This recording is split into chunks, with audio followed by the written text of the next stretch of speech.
Jack Conti was a few semesters shy of a bachelor's degree in studio arts at Poly Humboldt when the university announced a brand new major that caught his eye: media arts, which combines film, photography, animation, audio, and design. Jack had studied graphic design in community college, and the truth was, his true interest lay in the digital realm. I had a lot of the credits needed to be one of the first people to do the media arts program. So I shifted course and then started taking more design classes and more digital art classes. And then it pretty much worked out perfectly. It actually got Jack to graduation faster, and it had him studying the art he's really interested in. Working with like video and animation and just anything that involves digital processes. There was also a new class that was introduced this semester, digital fabrication, which gave us access to the makerspace, which has 3D printers and laser cutters and all that stuff. And that's already what I wanted to be doing in my studio practice, like as a fine artist. This is Education Beat, getting to the heart of California schools. I'm Zaidee Stavely. This week, what a university's new Polytech status means for its future.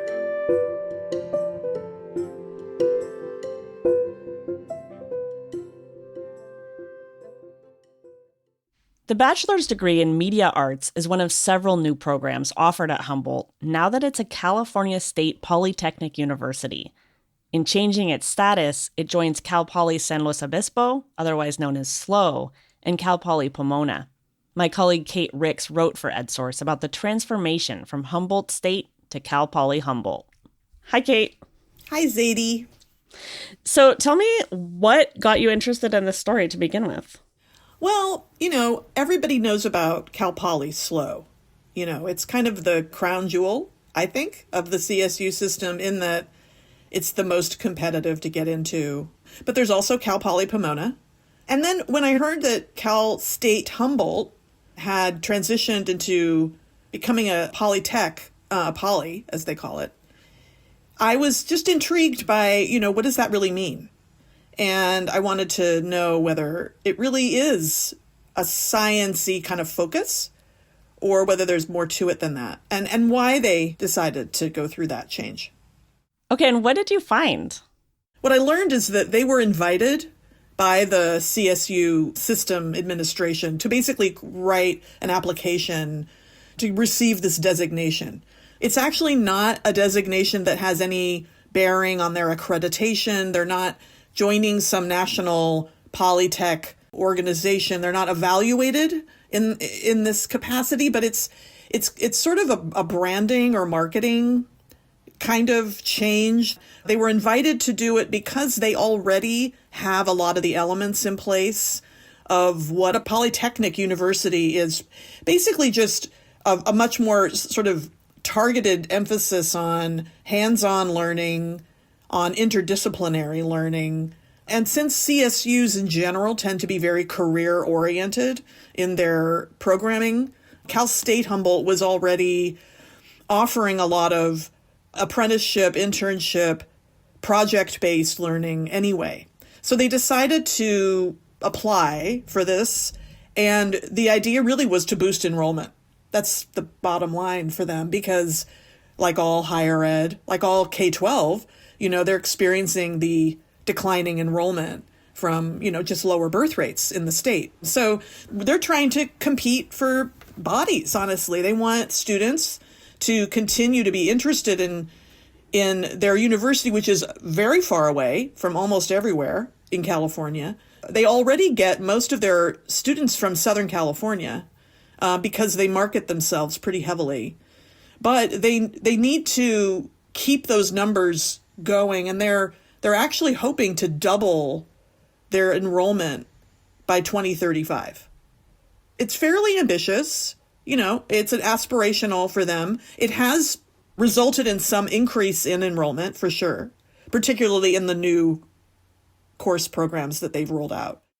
What has changed at Humboldt State now that it's Cal Poly Humboldt?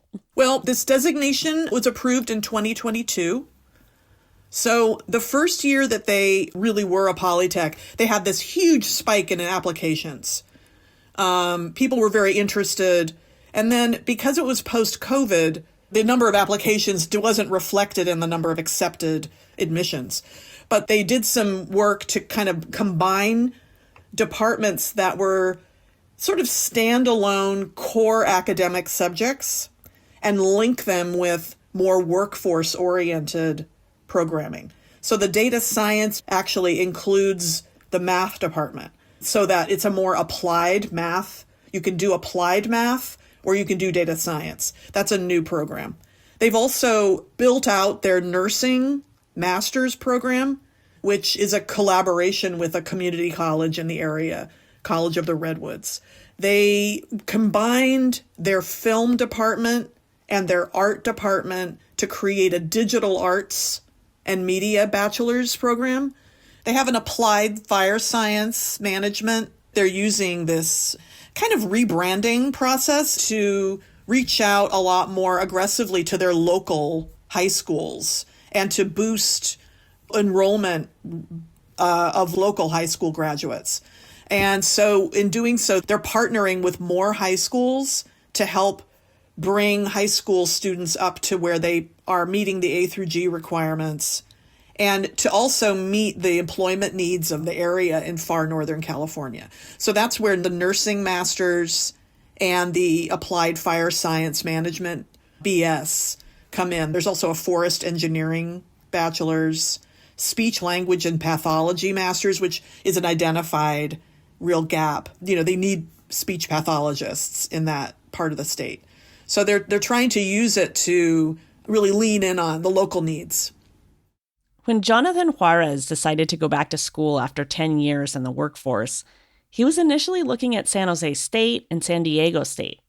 I got word that Humboldt State University had turned into Poly Humboldt and they offered data science. And that really intrigued me. Hence, when I applied and I got accepted, I was really, really stoked. In the data science program, he's learned how to code and analyze data, make data visualizations, and make predictions using data. In one project, he fed in students' resumes to see what major would be the best fit for them. In another, he analyzed medical data to try to figure out how to avoid deaths in the emergency room. Yeah, it's very amazing to connect all of the dots as you start realizing how the math that you're taking is heavily involved with what you're doing.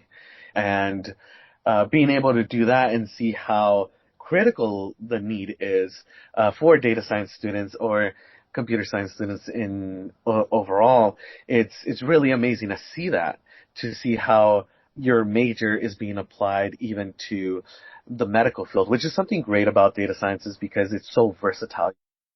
So, Kate, this Polytechnic status isn't just about the hard sciences, right?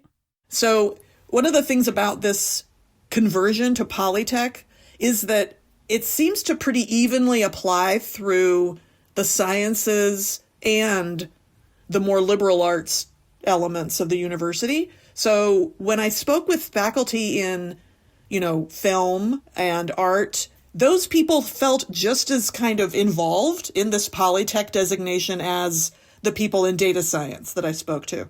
And how does that focus throughout the university, both sciences and also, arts and humanities? How does that differ from other Polytechnic universities?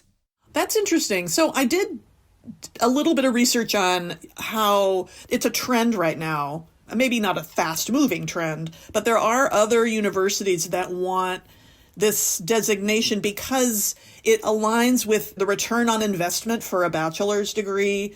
If you have a Polytechnic designation, it sounds kind of STEM-focused. It sounds like it's very applied. And it is. These are applied course programs. And so in order to make higher ed more relevant to what young people need when they graduate with a degree, there's a trend to go Polytech and to offer programs that are going to basically lead to a job. But what happens is that it doesn't always roll out in a way that is smooth, or there's not necessarily a shared vision on all campuses when they go through that change.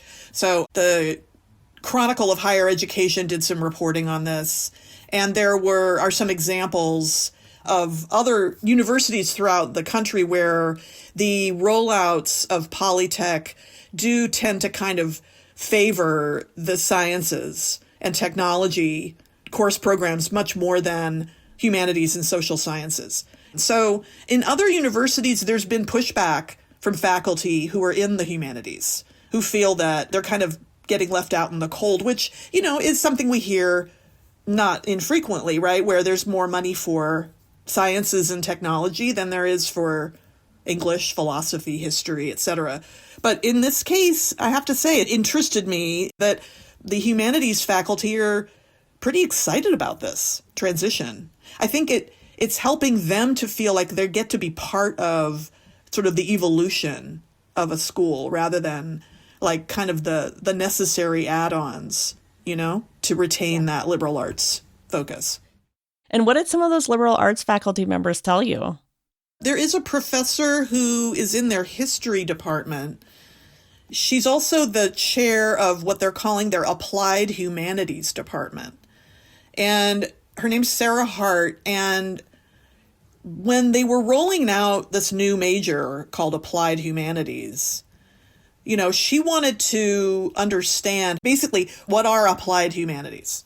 So she wanted to know what a lot of employers want their employees to have if they're not necessarily software engineers and they're not necessarily, going to be doing tech jobs.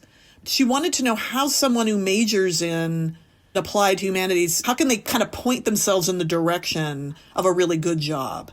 And so she did a lot of interviews. She came down from Arcata, went to Silicon Valley, and spoke with employers in the Valley.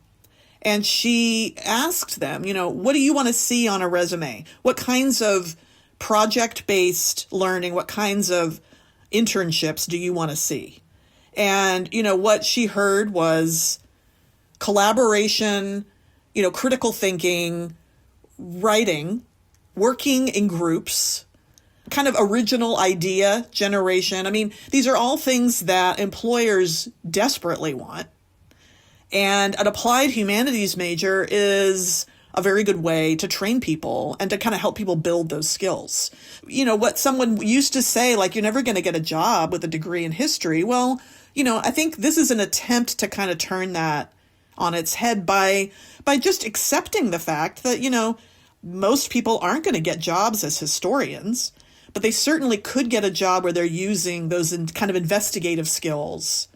Like, if through a Polytech major, you're kind of naming that what you're doing is studying to become part of the workforce in some capacity or other, in many different ways. So, yeah, this faculty member definitely took it on. Like, okay, we get to go Polytech. Well, I want to know how to make this benefit my liberal arts students. Thank you so much, Kate. Thank you.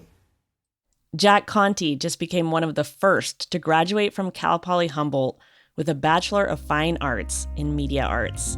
It was like just the perfect thing for me to do. So I hope more kids start doing it in the future.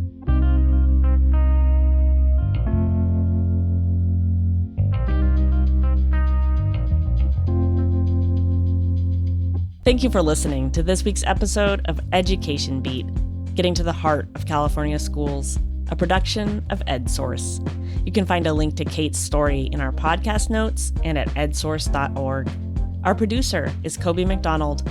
Special thanks to the students featured in our episode, Jack Conti and Jonathan Juarez, and to reporter Kate Ricks. Thanks also to editor-at-large John Fensterwald. Our theme music is from Blue Dot Sessions.